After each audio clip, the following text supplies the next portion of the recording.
Когда Эдди оставалось жить всего полгода, он хотел лишь покоя и счастья. Но когда он узнал, как его семья делит между собой его состояние, он совершил поступок, который вас потрясет. Эдди лежал на больничной койке, его хрупкое тело было поглощено разрушительными последствиями болезни. С замиранием сердца он слушал слова своего хорошего друга и адвоката Брайана. Его губы дрожали, а глаза расширились от ужаса. Он не мог поверить в то, что слышал. Его дети, те, кого он любил и о ком заботился всю свою жизнь, уже делят между собой его имущество. Эдди не чувствовал ничего, кроме беспомощности и сокрушения. С мрачными словами Брайан рассказал ему, как трое его детей, Джефф, Дэн и Марк, начали делить его имущество между собой. Никто из них больше не ждал выздоровления отца. Они узнали о своей доле в наследстве и уже распродают бесценные артефакты и выставляют на продажу его недвижимость. Брайан рассказал ему о том, как Дэн, самый младший ребенок, грозился подать в суд на своих братьев и Эдди, потому что считал, что имущество было разделено не в его пользу. Марк, второй ребенок, тоже был недоволен, потому что считал, что Джеффу досталась львиная доля наследства, и было бы лучше, если бы завещания вообще не было. Однако Джефф был непреклонен. Ему нравилось, как все было поделено, и он уверял их, что ничего не изменится. Они согласились только в одном: деньги им были нужны в данный момент, и ждать больше было нельзя. Выслушав все это, Эдди почувствовал, как на него наваливается тяжелый груз разочарования. Тот факт, что его дети уже претендовали на наследство, пока он был жив и боролся за свою жизнь, показывал, насколько они материалистичны. Брайан сказал, что если не принять меры, ситуация выйдет из-под контроля. Однако Эдди не хотел ничего предпринимать. Они были его детьми, его плотью и кровью. Именно благодаря им он упорно трудился все эти годы, чтобы накопить все это богатство. Он долго думал, как поступить, но ничего не приходило на ум. В конце концов, он успокоил Брайана и пообещал подумать над этим вопросом и найти решение. Прожив долгую и насыщенную жизнь, он точно знал, что есть много вещей важнее денег. Эдди был мультимиллиардером, но в его преклонном возрасте это уже не имело значения. Он страдал от тяжелого сердечно-сосудистого заболевания, и врачи отвели ему менее 6 месяцев жизни. С тех пор он находился в больнице, платил хорошие деньги за то, чтобы находиться под присмотром опытных врачей, которые ухаживали за ним. К сожалению, казалось, что персонал больницы был единственным, кто был заинтересован в его комфорте и благополучии. Дети редко его навещали, а когда навещали, то никогда не задерживались более чем на 15 минут. Для человека, у которого была большая семья, это было действительно удручающе. До того, как Эдди попал в больницу, он жил один, и дети редко навещали его. И теперь, когда он боролся за свою жизнь на больничной койке, в его семье ничего не изменилось. Все, чего он хотел, это провести оставшееся время своей жизни счастливым и не испытывать ни к кому зла. Но поскольку его дети были такими эгоистичными и беспринципными в своем стремлении к деньгам, он должен был что-то предпринять. Спустя неделю после визита Брайана в больницу он все еще не придумал приемлемого решения, когда адвокат снова пришел к нему в палату, выглядя еще хуже, чем в прошлую их встречу. Эдди сразу понял, что произошло что-то еще. Дети обратились к адвокату несколько дней назад, попросив огласить завещание еще при жизни. Они с нарастающим нетерпением ждали смерти отца, и им нужны были деньги. То, что Эдди был жив, мешало их планам, поэтому они предложили адвокату $1 миллион, чтобы обойти юридические процедуры в свою пользу. При этих словах Брайан приостановился, чувствуя, как его захлестывает волна отвращения. Он не мог поверить, что его решили купить за деньги, разрушив десятилетия дружбы с Эдди. Эдди поблагодарил его за то, что он остался верен и решил быть на правильной стороне. Теперь он понимал, что его дети не остановятся ни перед чем, чтобы заполучить его деньги. Эдди был уверен, что никто из его детей не остановится на том, чтобы просто подкупить Брайана. Это был призыв к действию, который нельзя было игнорировать. Он велел Брайану назначить встречу на следующую неделю, чтобы рассмотреть завещание. Не прошло и 2 дней после этого решения, как Эдди испытал сильнейшее потрясение, когда Джефф и Дэн явились к нему в палату, объявив, что он в хорошем состоянии и надо отправляться домой. Это было настолько неожиданно, что Эдди сразу же заподозрил их намерения. Врачи посоветовали ему провести оставшееся время в больнице, чтобы он был под постоянным наблюдением на случай непредвиденных обстоятельств, поэтому мысль о том, что они вдруг выпишут его, показалась ему выдуманной. Он поинтересовался, как они пришли к такому выводу, но ни один из сыновей не дал удовлетворительного ответа.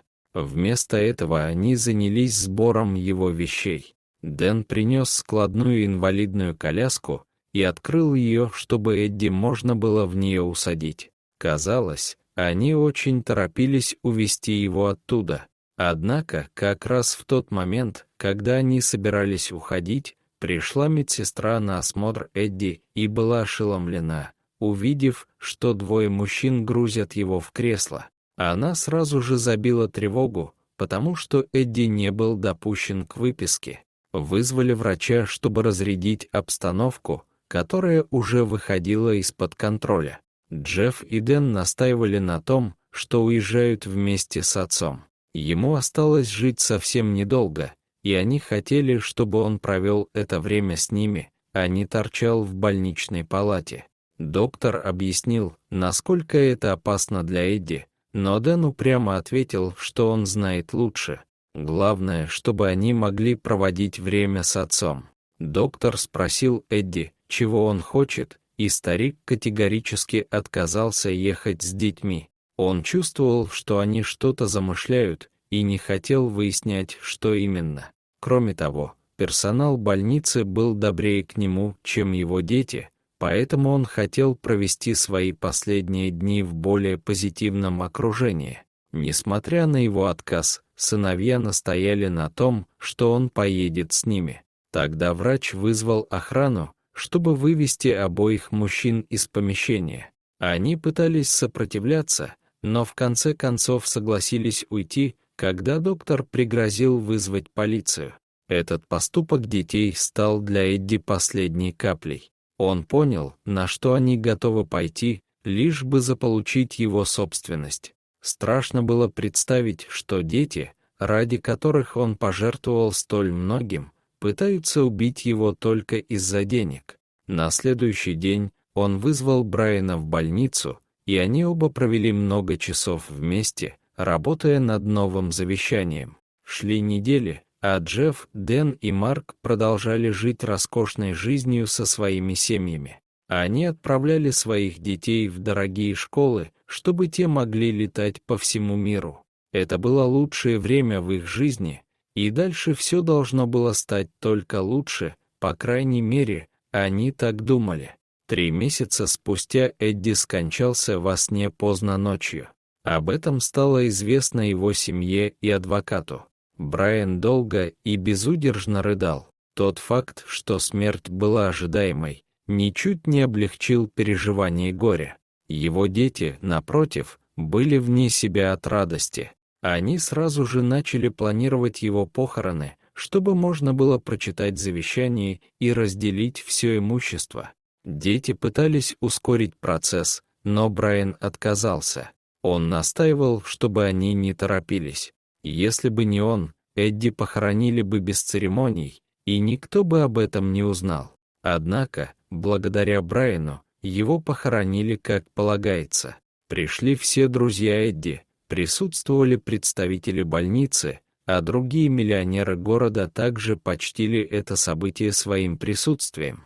Оглашение завещания было назначено на следующий день после похорон, и дети пришли на него в своих лучших нарядах. Они смеялись и болтали всю дорогу. Однако, к их огромному удивлению, они были не единственными, кто присутствовал на чтении. Кроме них и их детей, там также присутствовали десятки людей. Там было шумно и полно людей, которых они никогда в жизни не встречали. Это было совсем не то тихое собрание, которого они ожидали. Джефф отвел Брайана в сторону и потребовал объяснить, что происходит. Брайан заверил его, что Эдди хотел пригласить всех этих людей. Для Джеффа это не имело смысла. Никто из них не получал выгоды от завещания, поэтому им нечего было там делать. Но Брайан больше ничего не сказал и попросил его посидеть и послушать, как все остальные. Вскоре началось чтение, и с каждым словом сердца сыновей замирали. Каждый приглашенный получил не менее $100 000 наличными или что-то равноценное. Медсестры и врачи, которые ухаживали за Эдди, также были включены в список получателей. 2 пациентов, которые подружились с ним во время пребывания в больнице, также получили наследство. Затем пришло время огласить завещание Джеффа, Дэна и Марка. И к их величайшему удивлению, все, что им оставил Эдди, это всего лишь по $1 каждому из них. Услышав это, Марк почувствовал слабость. Всего по $1 на каждого из них, а остальное состояние Эдди должно было пойти на благотворительность. Им также было приказано съехать из дома в течение следующей недели, потому что его недвижимость также шла на благотворительность. И если они откажутся, у Брайана будет разрешение выгнать их любыми необходимыми способами. Джефф поклялся оспорить завещание. Теперь они все были бедны и разорены. Он не имел права подвергать их таким пыткам. Брайан сказал, что все законно, поэтому обращение в суд не пойдет им на пользу. Их отец хотел, чтобы они знали, как трудно накапливать богатство, чтобы они стали больше ценить это. Деньги, которые они тратили на развлечения все это время, должны были считаться их наследством. Что касается внуков, Эдди не мог вынести мысли о том, чтобы наказать их за грехи их родителей, поэтому он учредил для них трастовые фонды, доступ к которым они могли получить только в возрасте 20 лет. Он хотел для своих внуков самого лучшего, но не был уверен, что их родители смогут это обеспечить. Верный своему слову, Брайан к концу недели выгнал всех детей Эдди из дома. Им пришлось переехать со своей семьей в пригород, и все они должны были найти работу. Для них это было ужасным ударом. Теперь им приходилось усердно зарабатывать каждый $1, и тратить стало намного труднее, чем раньше. Они сильно пожалели о своих действиях, но было уже слишком поздно. Дорогие зрители, а как бы вы поступили на месте Эдди? Напишите, пожалуйста, в комментариях. А если вам понравилось это видео, то ставьте лайк и подписывайтесь на наш канал. До свидания.